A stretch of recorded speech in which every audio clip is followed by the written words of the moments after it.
JJ, you kind of hinted at this pregame. It might be a slugfest. How did you feel like you were able to prevail ultimately in that?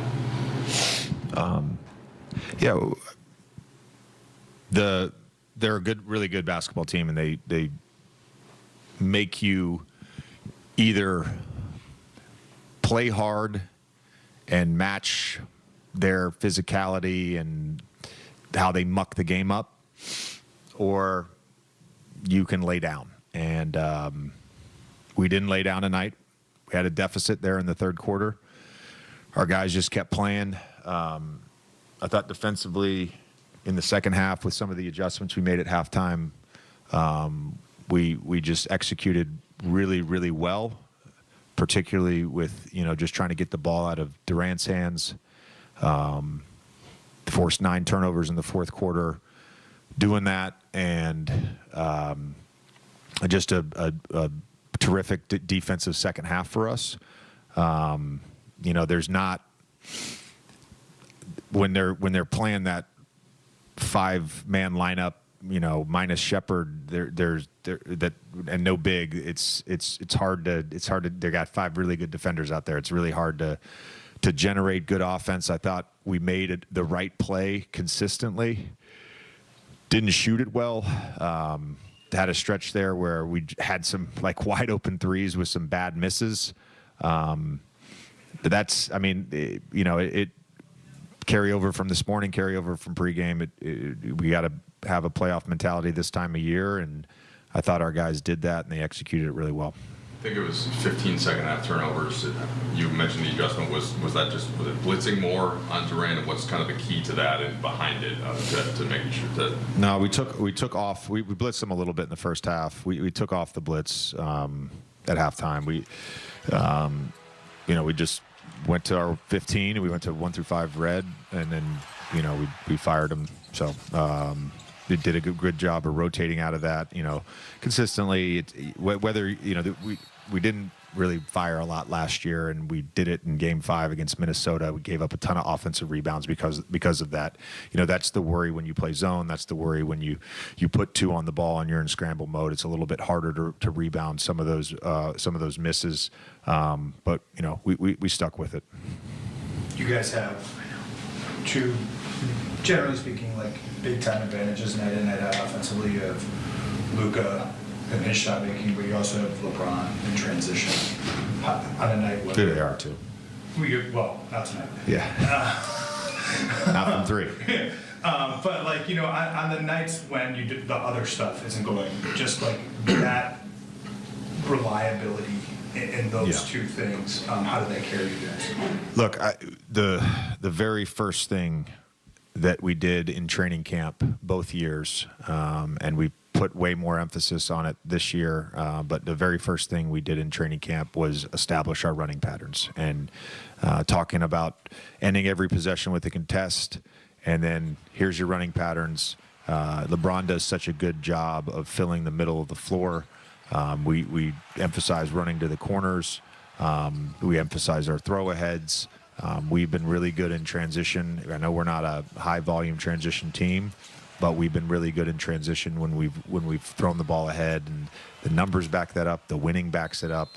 And LeBron in particular, it's one of the things we talked about last week is just continue to be the best transition player in the NBA, and it's such a dynamic force for our offense. Little shot Austin, but he was on Durant to start possessions. Yeah.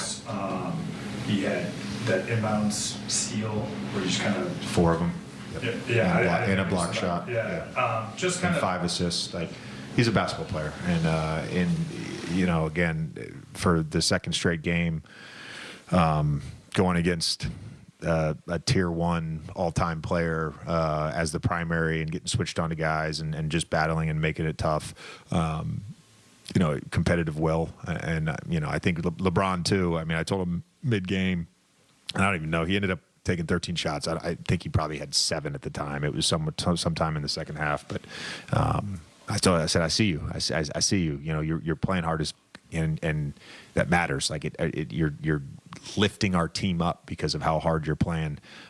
whether that's trying to take a charge, coming back and back tapping things, his physicality defensively, being in rotations, like all this stuff. And the offense came for him. It came for him. Go ahead, Dan. Thanks. Go ahead, Dan. Save all the questions. DeAndre wasn't really a factor, and then they had that flurry of rebounds. We went back to him late. What is his response? Show you? What did you make of it? What did you tell him after the game? We had a decision to make about who the fifth guy was going to be in that timeout, and we all recognized that he had not played in a significant portion of the game, and then you factor in the real-time effect of that. And I was pretty adamant that I wanted him in the game. We went, Greg went over to him and made sure that he was ready to go. He was ready to go, and then he helped us win the game, and that's what I told him. We walked off the court together, and he was in good spirits, but he did. His off. But yesterday against the New York Knicks, he's just playing super confident. When you get that money, it's super well deserved. He looks like he's comfortable on the floor right now. This is going to be a big-time bargain deal the Warriors did with Guy Santos. Great feel for the game, offensively and defensively. Put on 20 pounds of muscle to maintain his versatility. Got so many beautiful moves. He's known for the South American sidestep. I like that. And he's really coming on. Really improved player. I like that. How about the defense on Jalen Brunson late in the fourth quarter on the baseline there? Didn't go for the pump fakes. Guy Santos is playing on both ends of the floor very, very well. All right, number 2, best visual effects. Now, this one wasn't a head scratcher. I see what you did there. Always crowd pleasing Gary Payton II takes home the honors this year for last week's poster in Utah. I mean, 6'2", but plays like he's 7 feet. The way that Gary Payton finishes around the paint right here. Oh, watch your head. Scratch your head. No, Gary Payton, he has been a very welcome sight for this team. I feel like sometimes he's out of the rotation, but every time when the chips are down, you can always rely on him to be Mr.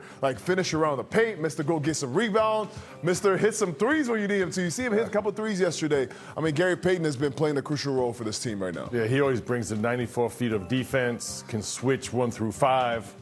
Oh, my. This is amazing for a 6'2" player to be able to play above the rim like that with the centers in the league. Truly amazing. You could make the argument he's playing some of the best basketball of his career. Last 4 to 6 weeks, he's been incredible. Last night, playing very good defense on Brunson, a couple of steals, of course, some threes there. Congratulations to Gary Payton II. All right, number 3, the best story. And this one is a no-brainer. One of the greatest collegiate lacrosse players of all time. He called it quits to play some basketball. He goes undrafted, plays for the Santa Cruz Warriors, and turns a two-way deal into a pro contract. How about Pat Spencer? Amazing story, Pat Spencer. You get an academy. This could be a Disney story. Yep. This is an amazing story. One of the greatest lacrosse players of all time switches gears, goes to Northwestern, plays 1 year of college basketball, goes down to the G League, just does it the hard way, and has really established himself as a really experienced, well-rounded NBA guard. He is that dude, as we're paraphrasing here. I am that. What did he say? What did he say right there? Steve Kerr. I'm that guy. I mean, oh wow, is that what he said? I'm that. That's not. I don't feel like I'm not saying it right. I mean, what I've seen from Pat though. Really got the highlight. Yo, dude, what's going on here? What's going on? Pat, I wouldn't want to mess with Pat, man. You see that face right there? Hey, Pat don't mess around. One thing I love about Pat though is I say this every time. If you want to go into a fight, if you're ever in the tough situation, this is a guy that doesn't back down. Pat has been incredibly earned his contract this year, and the story is beautiful. But the fact that he's here and he continues to contribute, I mean, right now the Warriors are struggling, and he's been one of the big key contributors to get on the roster. I just not realizing Quentin Post is beating his chest alongside Pat Spencer in Philadelphia. I'm that other brother. I'm with you. I'm that dude too. All right, number 5, our best original screenplay. It doesn't get more original than Stephen Curry, often imitated, never duplicated. Check out this screenplay at crunch time against the Denver Nuggets. We miss you, Steph. 38 years old. Of course, he does this in the first game of the season at Chase Center. Oof. The home opener. Timeout. Yep, I'm still that dude. Whoa. Steph has gotten stronger. Look at the muscles he's built up. By the way, happy belated birthday to Stephen Curry, age 38 now, still doing this. Obviously, all the work. Man. This is insane. I mean, the fact that look where he is. What do you do as a defender? It really is a good screenplay right there. They did it. They just